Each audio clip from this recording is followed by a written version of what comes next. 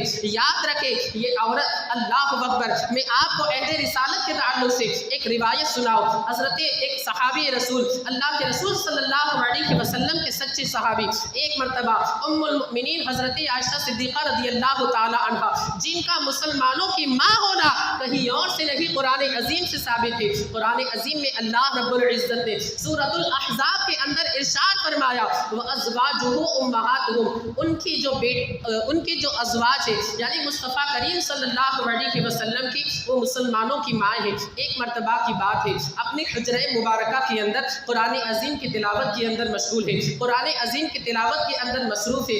اتفاق سے بے خیالی کے اندر خیال نہیں رہا، اور بالکل بے خیالی کے اندر تھوڑی سی آواز بلند ہو جاتی ہے، اور حجرے کے باہر وہ آواز پہنچنے لگتی لگتی ہے. ایک صحابی رسول کا گزر وہاں سے ہوتا ہے, قرآن مقدس کی آواز سن رہے, اللہ اکبر, اور وہ بھی کسی اور سے نہیں بلکہ آمنہ کے لال مصطفیٰ کریم صلی اللہ علیہ وسلم کی زوجہ مطہرہ سے وہ قرآن مقدس کی تلاوت سن رہے, وہیں پر کھڑے ہو جاتے, اس نیت سے نہیں کہ کسی خاتون کی آواز ہے بلکہ وہ تو مومنوں کی ماں ہے, وہ تو مومنوں کی ماں ہے, بری نیت سے نہیں, اس لیے کہ وہاں پر دل صاف تھے, دل کے اندر مرض نہیں تھا, وہ دل کے روگی اور بیمار نہیں تھے, آج کل کی طرح وہ دل کے روگی اور بیمار نہیں تھے. خیر کھڑے ہو جاتے ہیں, دل میں خشیت ربانی کا نور برسنے لگتا ہے, گردن نیچے جھکا کر کے کھڑے ہو کر کے سننے لگتے ہیں. اتفاق سے ادھر سے غیظ المنافقین امام المجاہدین جن کے سائے سے شیطان بھی 2 قدم دور بھاگ جایا کرتا ہے, بلکہ شیطان اگر جس راستے پہ کھڑا ہو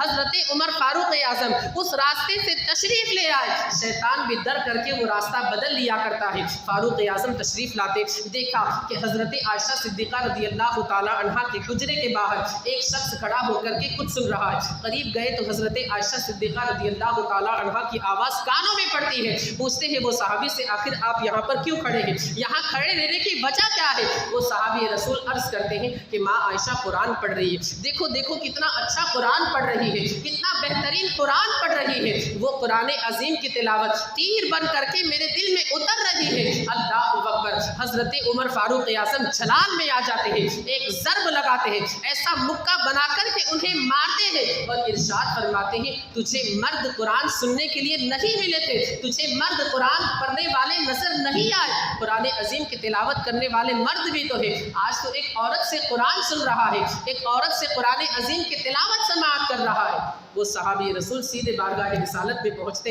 عرض گزار ہوتے, عمر نے مجھے ضرب لگائی ہے, عمر نے مجھے مکہ مارا ہے, عمر نے مجھے ایک گھوسا مارا ہے.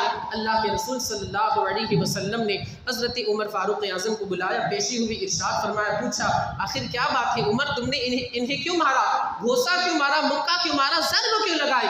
حضرت عمر فاروق اعظم نے عرض کیا حضور یا حبیبی یا رسول اللہ علیہ الصلاۃ والتسلیم, یہ ماں عائشہ قرآن عظیم کی تلاوت کر رہی تھی, یہ وہاں پر کھڑا ہو کر کے سن رہا تھا.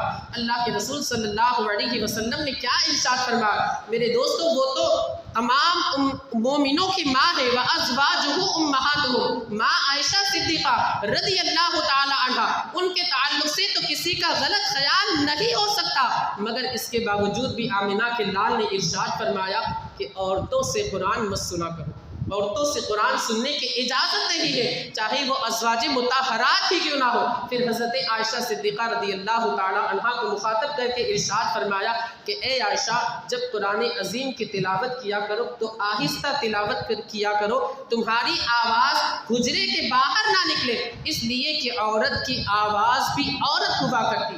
میرے دوستو میں آپ حضرات کے سامنے یہ روایت رکھ کر کے یہ بیان کرنا چاہتا ہوں کہ آج ہماری قوم کی بیٹیاں اسکول جاتی ہے, کالج جاتی ہے, غیر مسلموں سے سامنا ہوتا ہے, بے پردگی کا اظہار ہوتا ہے, ہمارا ضمیر کیسے گوارا کرتا ہے کہ ہم اپنی قوم کی بیٹیوں کو, اپنی بچیوں کو غیروں کے اسکولوں میں, غیروں کے کالج وغیرہ میں بھیجیں.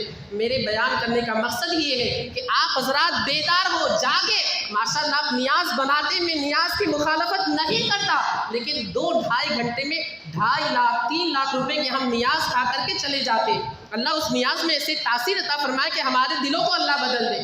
ہم نیاز صرف کھاتے, غوث اعظم کے نیاز والے پہلو کی جانب توجہ دیتے. غوث پاک نے جو تعلیم کے تعلق سے ارشاد فرمایا, تعلیم کے لیے جد و جہد ہے, اس کی جانب توجہ نہیں دیتے. تو خدارا آج ہماری قوم کی بیٹیوں کو جو غیر مسلموں سے ان کا سامنا ہو رہا ہے, اور جو واقعات, جو معاملات ہمارے سامنے آ رہے ہیں, اس کی وجہ یہی ہے کہ آج ہماری خود کے اسکول نہیں, ہم بالکل غریب ہیں تعلیم کے اعتبار سے. ویسے تو کروڑ پتی ہے, پورے سورت کے اندر جتنی زکوٰۃ ہمارے علاقے سے جاتی ہے اتنی پورے سورت میں کہیں سے نہیں جاتی. الحمدللہ اللہ نے اتنا نوازا ہے, اللہ اور برکتیں عطا فرمائے. لیکن اگر ہم غریب ہیں تو تعلیم کے تعلق سے ہم غریب, ہمارے پاس خود کے اسکول, کالج اور لائبریری, ریڈنگ روم وغیرہ نہیں ہے. مجبوراً ہمیں غیروں کی لائبریری میں, ریڈنگ روم وغیرہ میں جانا پڑتا ہے, غیروں سے ہمارا سامنا ہوتا ہے. چلیے کوئی بات نہیں, ہم تو چلے جائیں, لیکن ہماری قوم کی بیٹیوں کا غیروں سے سامنا ہوتا ہے. کتنے افسوس کی بات ہے. یاد رکھیے حدیث پاک میں آتا ہے کہ جس کی بیٹی یا جس کی بیوی گھر سے بے پردہ نکلتی ہے اور یہ باپ یا اس کا شوہر اسے روکتا نہیں بلکہ اس کے بے پردہ نکلنے پر خوش ہوتا ہے، تو وہ دیوس ہے، دیوس۔ آپ ذرا سوچو تو صحیح کتنے سخت وعید ہے۔